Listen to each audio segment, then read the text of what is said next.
To be honest, the first thing that attracted me was the writer and the director. I had worked with Phil Johnston on another movie called Cedar Rapids, and Phil's from the Midwest like me, and so we had a shared kind of sensibility, a shared sense of humor. And then I met with the director, Rich Moore, who just one of the kindest, like friendliest people I think I've ever worked with. And then he explained to me like what he wanted to do with the movie and how he wanted to make it. And I have been offered a lot of animated things in the past, but I've kind of like let him go just because it seemed like, I don't know, that just seemed like an empty suit kind of job. You just go and read something, then they do the fun part, which is turning it into something creative. But Rich explained to me like the way he wanted to do this movie was much more interactive with the actors. Have us there in the same room when we were recording for one reason, for one example.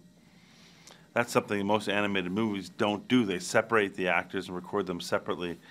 So we got to improvise a lot with amazing people like Sarah Silverman and Jack McBrayer and Jane Lynch.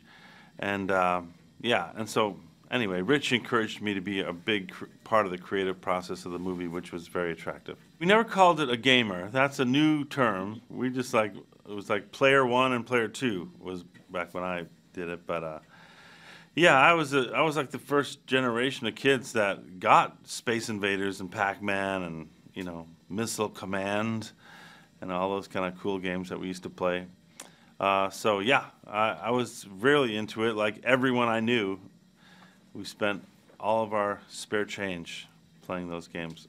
There's a certain role in the game. Someone's got to be the bad guy, and Ralph's the person who has to do it.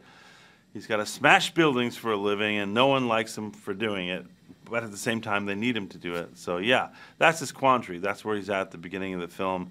And it starts to feel really bad. He just starts to feel like, I want people to like me. Like, this is a kind of a bad life to be the bad guy.